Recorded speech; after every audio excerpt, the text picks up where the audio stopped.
Yesterday, the United States Air Force (US) announced 2 B-1B Lancer bombers based in Guam had patrolled over the disputed waters. This is the latest maneuver in increasing numbers of U.S. military demonstrations in the region.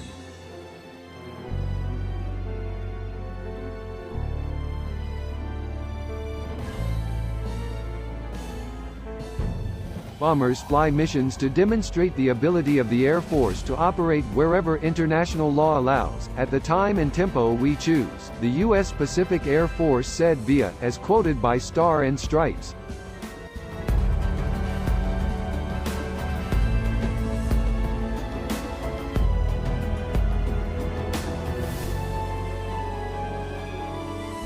On the other hand, on the same day 2 Chinese aircraft carriers also left the port to conduct war training in the region.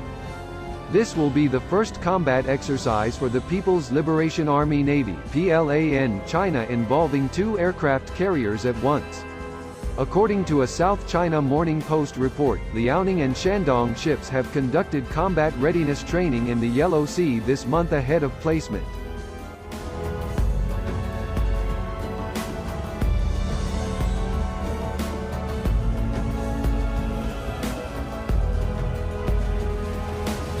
Aircraft Carrier Combat Group will pass through the Pratas Island on their way to the training site in southeast Taiwan in the Philippine Sea, the report said, citing Chinese military sources without specifying the date of combat training.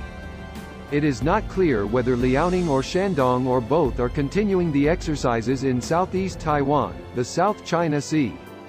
The exact date of the giant ship's maneuver was also not revealed.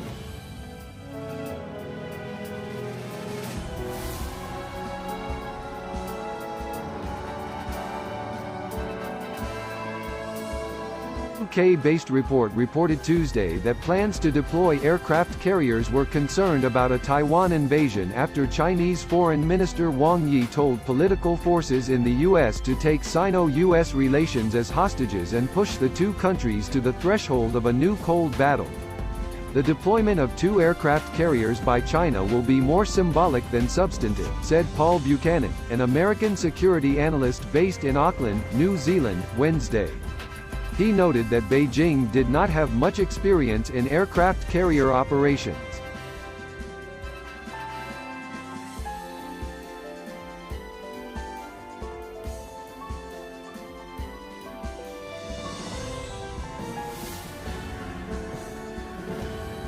Doing a pretty heavy posture, he said, adding that such training would hone the operational experience of the crew.